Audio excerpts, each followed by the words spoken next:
Hai semua, selamat pagi, siang, dan malam. Semoga semua sehat dan semangat. Kembali lagi bersama saya Wahyu, dan di video kali ini saya ingin review atau memberi ulasan terhadap MacBook Pro 13 inci tahun 2020 yang baru dirilis bulan Mei kemarin.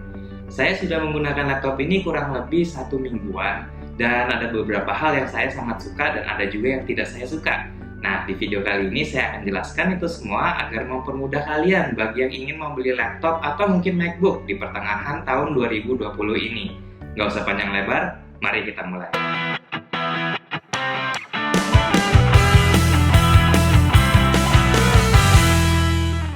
MacBook yang ada di depan saya ini adalah yang base model, di mana prosesornya masih sama seperti yang ada di tahun 2019. Walaupun di tahun 2020 ini Apple memang menyediakan opsi untuk upgrade prosesornya menjadi yang 10th generation. Tapi kalau kalian beli yang base model, kalian akan tetap mendapatkan yang 8th generation.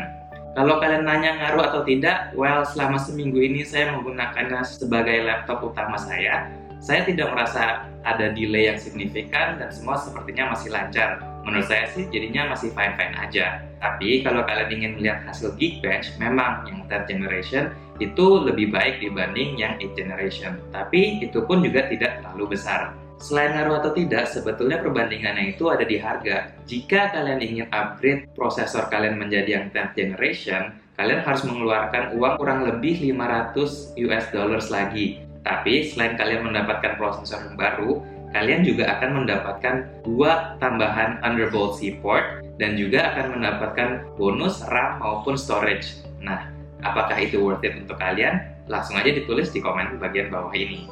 Kalau ngomongin desain MacBook Pro 2020 ini bisa saya bilang 90% tidak ada perbedaan dari yang tahun 2019. Nah, 10%-nya itu di mana? Itu ada di keyboard dan tombol escape yang ada di pojok kiri atas. Menurut saya, Apple emang membuat keputusan yang tepat untuk mengupgrade keyboard yang sebelumnya, yaitu edisi Butterfly, ke yang sekarang Magic Keyboard. Sensasi mengetik di Magic Keyboard yang baru ini buat saya lebih nyaman dan juga lebih anteng, karena emang agak lebih bouncy gitu dari edisi Butterfly sebelumnya. Saya sebelumnya menggunakan MacBook Pro 13 inci tahun 2017.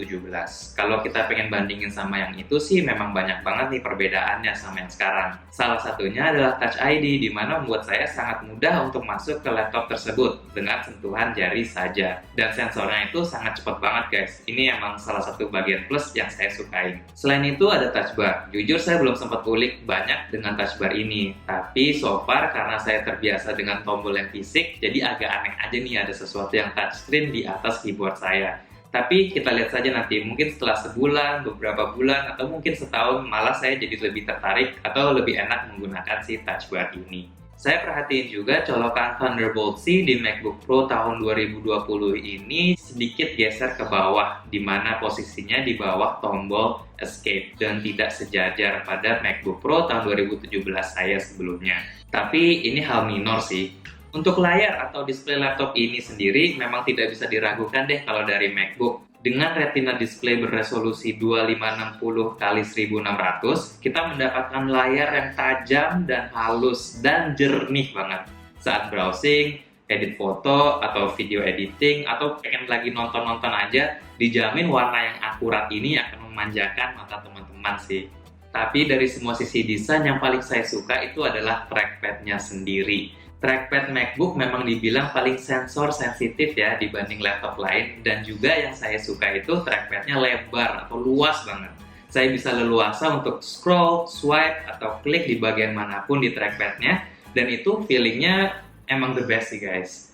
Kalau ngomongin berat dari laptop ini, beratnya itu sendiri sekitar 1,4 kg guys. Nah, tapi dengan desain yang ramping ini rasanya tuh emang enak banget untuk dibawa kemana-mana. Apalagi teman-teman yang suka traveling tapi butuh bawa laptop juga untuk bekerja. Nah, MacBook Pro ini itu sebenarnya pas banget untuk kalian karena juga tidak terlalu berat, tapi secara performance itu nggak akan ngecewain sih.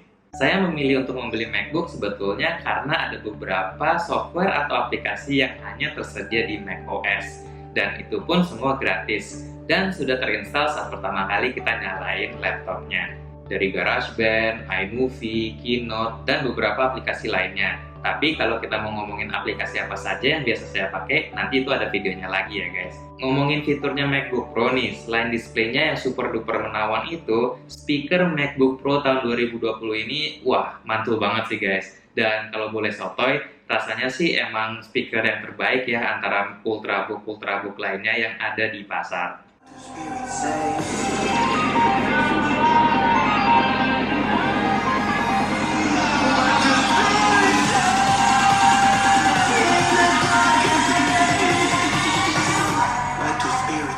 Di sisi lain, bagian yang saya kurang suka itu adalah fitur kamera yang ada di laptop ini sendiri. Apalagi sekarang kita lagi di masa pandemi seperti ini. Pasti sering banget nih kita akan mengadakan meeting video call via Zoom atau Google Hangout ya. Sayangnya MacBook Pro tahun 2020 ini masih menggunakan resolusi 720p sebagai kameranya. Dan bisa dibilang kualitasnya sih nggak 2020 banget.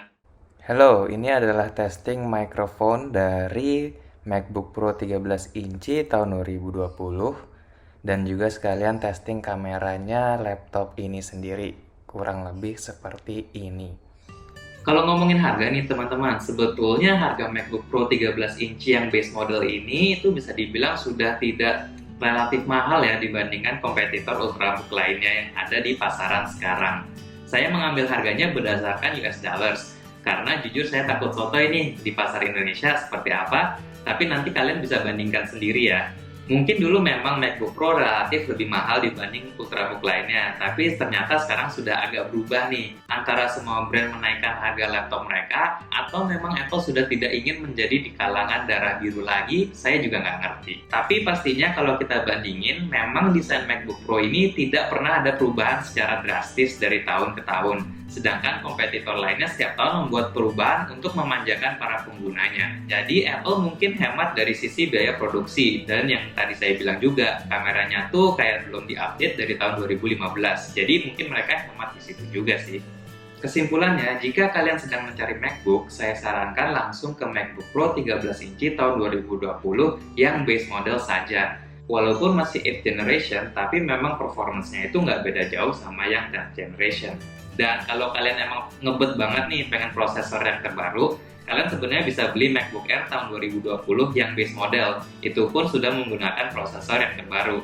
Tapi balik lagi, banyak banget reviewer di YouTube menyatakan bahwa MacBook Air 2020 itu sering sekali terjadinya overheat.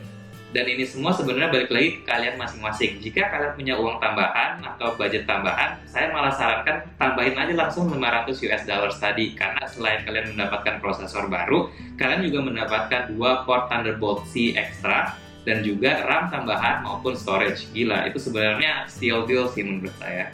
Kalau kalian punya pendapat lain atau ada bagian yang saya belum jelaskan tapi kalian pengen tahu lebih lanjut, silahkan tulis komen di bawah video ini dan kita bisa diskusikan di video selanjutnya.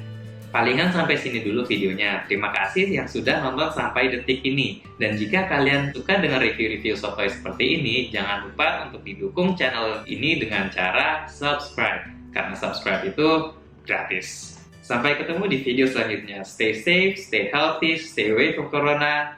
Adios.